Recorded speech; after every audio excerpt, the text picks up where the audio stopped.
Hey, good morning, everybody. Craig from the University of Applied Research and Development, and it is our privilege to have with us Burcak Erkan, who is in Ankara, who's an associate professor in disaster response and resilience, and also a special advisor to the Prime Minister. Good morning, Burcak. Good to see you. Hello, good morning. It's PM in Turkey, so 7 p.m. But good to see you. Good morning to you, and thank you for the invitation. Oh, great to have you here. Now, I understand you've actually been to New Zealand. I've been there, yes, to 2011. Yeah, it Wow. was a very fantastic journey. So we can And do it next time with our daughter, hopefully. lovely. Hey, look, why don't you tell us, you've had quite an interesting journey in how you got into resilience from being into statistics and then moving into resilience and response. Why don't you tell us about your journey? Okay, thank you. I'm a statistician by first degree. My undergraduate graduation was a long time ago, 1999. That was when I had my BSc. Then I was, because Turkey is a multi-hazard country and very similar to New Zealand. Both countries are multi-hazard countries. We suffer quite often with the earthquakes, and the devastating ones especially play a milestone role in disaster risk management policies in Turkey. So I'm a 1999 graduate. So 1999, 17th August, we had the Marmara earthquake, the most devastating one, magnitude 7.4 in Marmara region, which is the industrial heartland of the country. So that became a milestone in research, in development, in policy making, in everything in Turkish disaster management, disaster risk management system. So I started my master's in statistics department at Middle East Technical University in Ankara, and then I moved to United Kingdom to do my master's with a government scholarship, and I studied my master's, and my dissertation was about the regression analysis of the earthquake losses in Turkey. So I continued my PhD at London School of Economics, and again I was interested in the earthquake data. This time, I modeled the earthquake insurance claims from a statistician point of view. But the last chapter of my PhD thesis was disaster risk management, because it was really, I was doing research. So research is the kickoff of my life. It is the purpose of my life. And during the research, I was very much pulled into how to help the humanity, how to contribute to the sustainable development of the earth we share all together. And here I am. So from statistics, I merged into disaster risk management.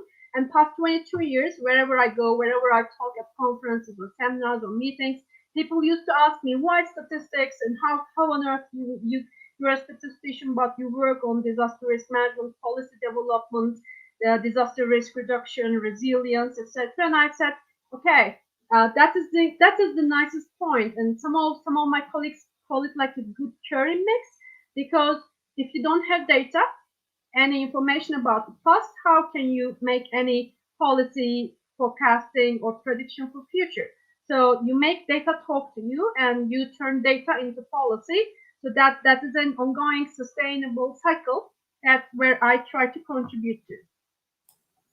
That's really interesting. So, what have you seen?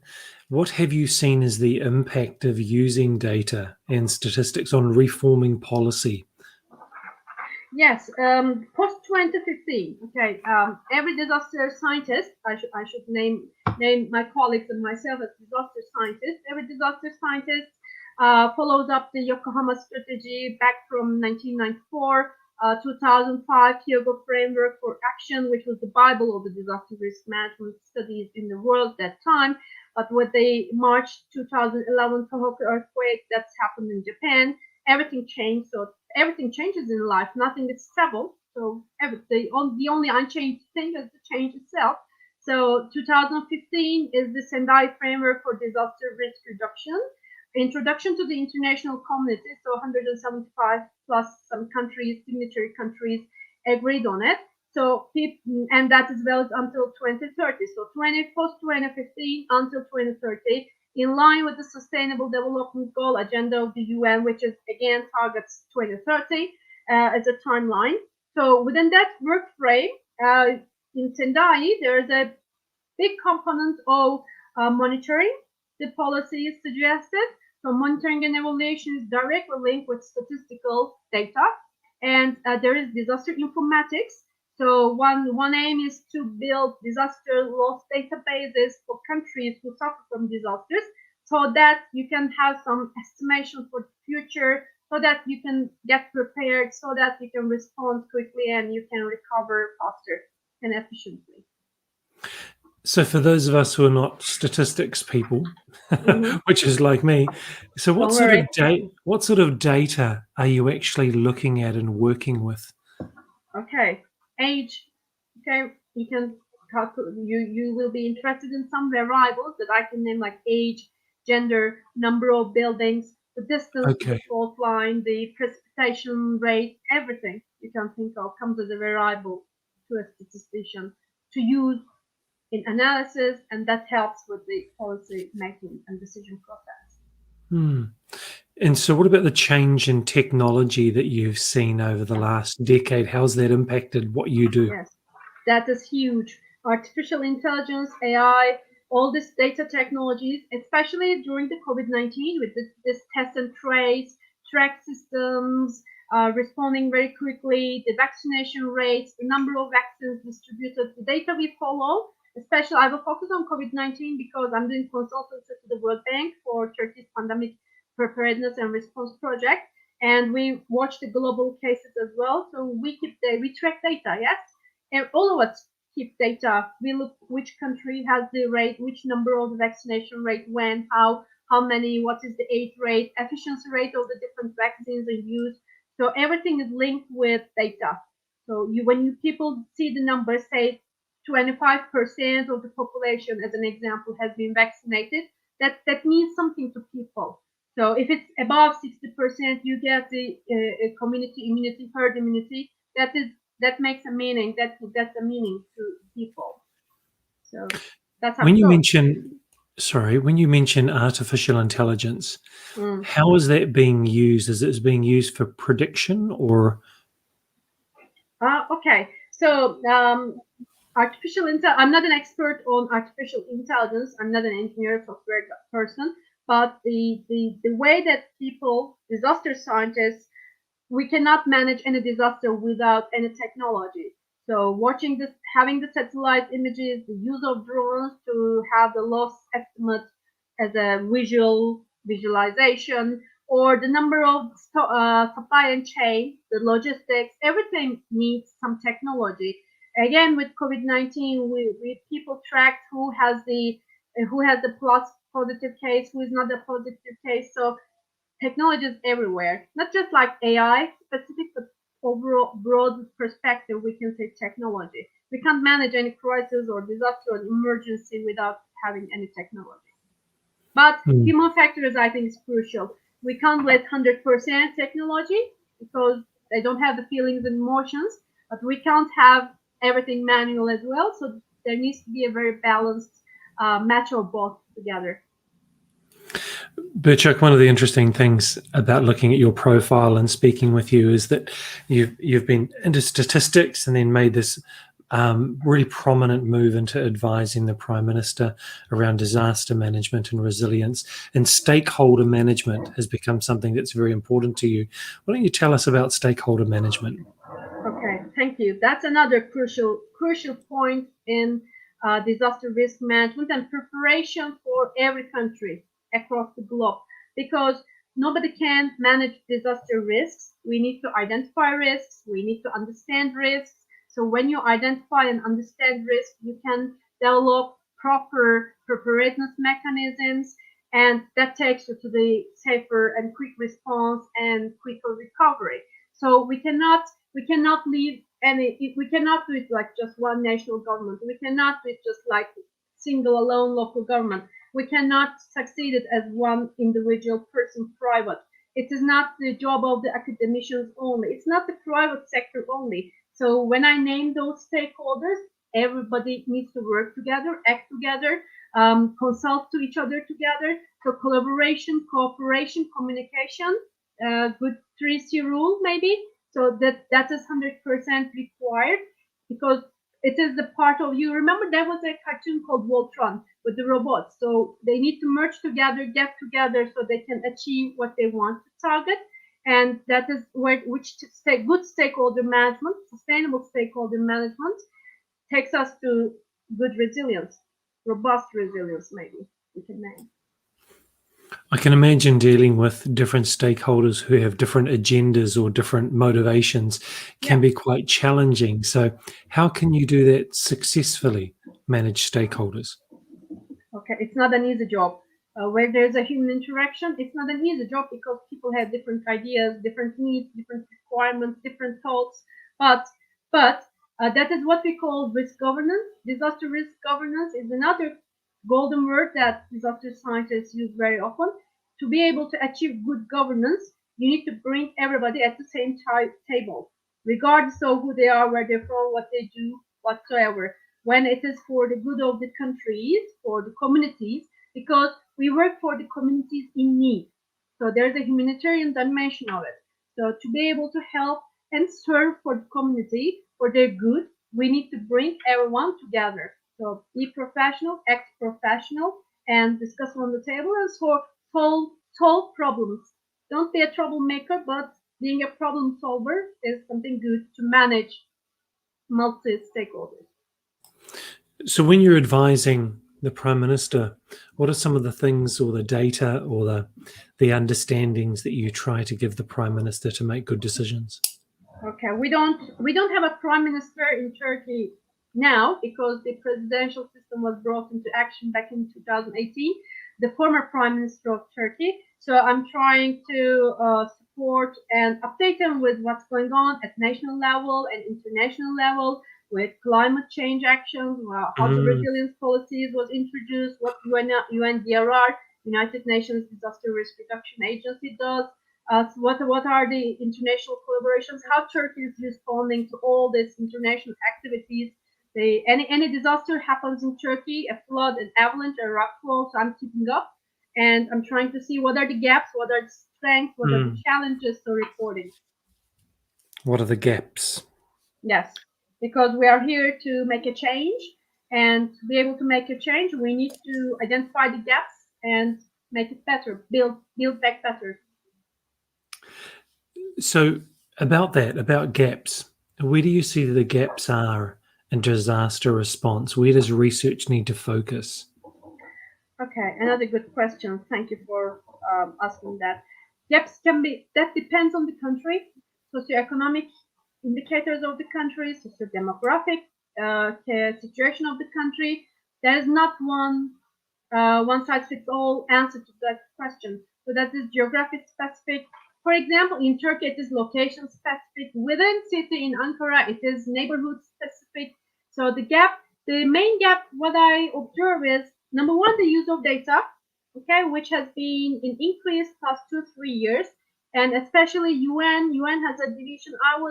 I attended as a panelist to a forum beginning of June, organized by UN, where UN now has the ambition and motivation to bring statisticians, mathematicians, and disaster people together.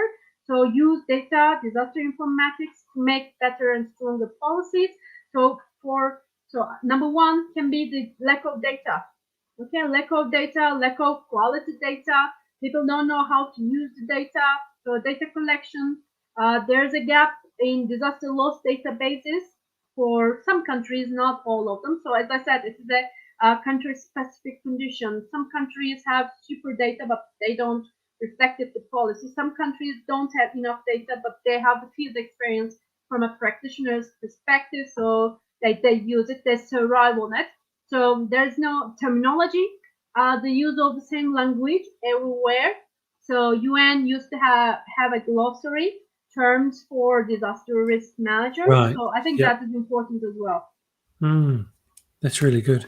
Talking on the same line, meaning the same thing is important. Particularly when you've got those different stakeholders that you're trying to manage and bring together, but you're using a different vocabulary, or maybe the people don't actually have a vocabulary at all because they're from industry or business or community. And disaster management is not actually their specialty. That must be challenging. Yeah. And also, I would like to mention here, because we never name it natural disaster. Natural disasters happen, natural hazards happen, but if there is no preparedness, prevention, mitigation strategies, then it turns into a disaster. So I'm one of the persons who claim no to natural disaster terminology. Disasters are unnatural events, but what is natural is the hazard itself, which turns into a disaster or not, depending on how good your infrastructure and built structure is. Can I just clarify what you just said? There's no such thing as a natural disaster, but there's a natural hazard which needs to be identified and prepared for. Is that right? Yes, that's what I meant. So some colleagues still use the term natural disaster, but there are a group of scientists, disaster risk managers, which say no to natural disaster, but yes to natural hazard, man-made hazard, technological hazard, which turn into a disaster if no preparedness mechanisms or mitigation strategies are in implementation. Wow. I've not heard that before. That's really good.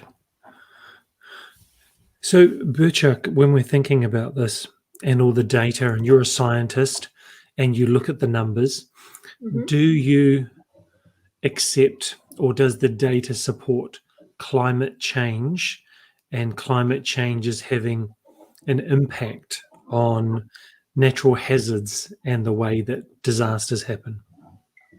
My first answer will be, as an individual, as a human being, yes. Okay, not as a statistician or disaster scientist. Climate change is there, and you don't need to literally collect data one by one, but it is obvious. So everybody talks about it. It wasn't used to be 10 years ago. It wasn't that hot 5 years ago. It wasn't that cold 2 years ago, and everything changes. For example, from Turkey, we never had a sandstorm in Ankara, but last year there was a heavy sandstorm in Ankara, like it was a desert, like nobody expected it, nobody experienced it before.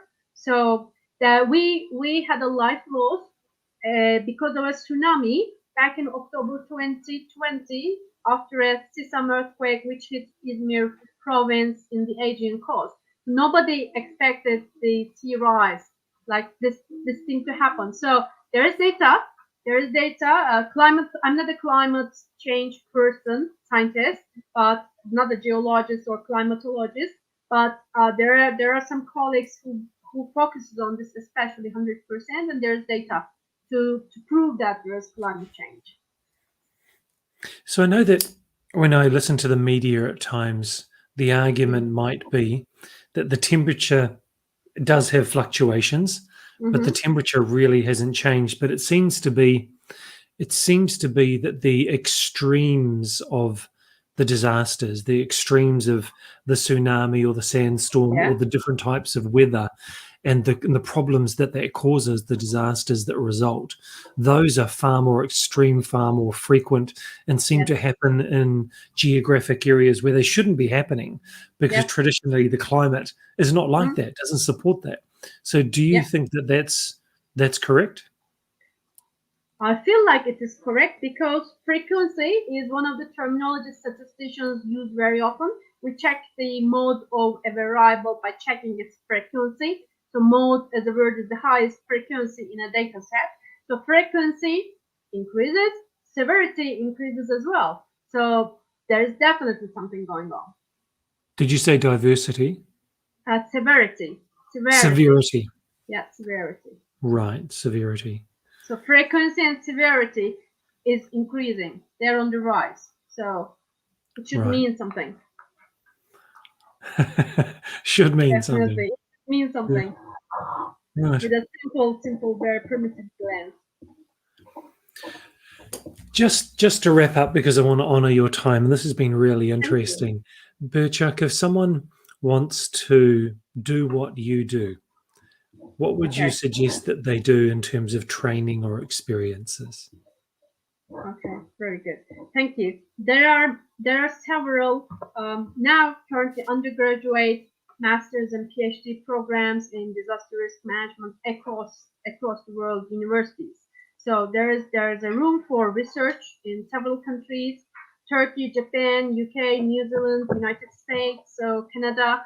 People can apply for these programs. There are several scholarships that they can check and apply and get scholarship. But I think it is the enthusiasm and motivation.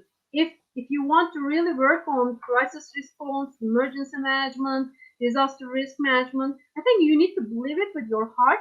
So if you really like it, you will achieve it, and you will make a change in the human history. That's what I would recommend to my colleagues and friends. Like, if you have the motivation to stop to reduce the forest fires, if you want to contribute to the reduction of the life losses or economic losses or protected cultural heritage from earthquakes, for example, then you are on the right choice and correct path. I love it. I know that you said earlier on, this is the purpose of your life. Yeah, I really enjoy it. Disasters bring opportunity. Some scientists also say disasters bring opportunity. It came to my life as an opportunity. So because I really have my job satisfaction. That's wonderful. Well, we can just only hope that everyone has the opportunity to find their purpose in life. Yes, hopefully. Yes. Yeah. It would be then great, perfect way of life. Well, Burcak, I really want to thank you for your time. Thanks for being with us you. and sharing your journey and also your understandings. We look forward to having you back again sometime on the podcast. Thanks for being with us. It's my pleasure. I'm so delighted that you reached out, and hope you enjoyed.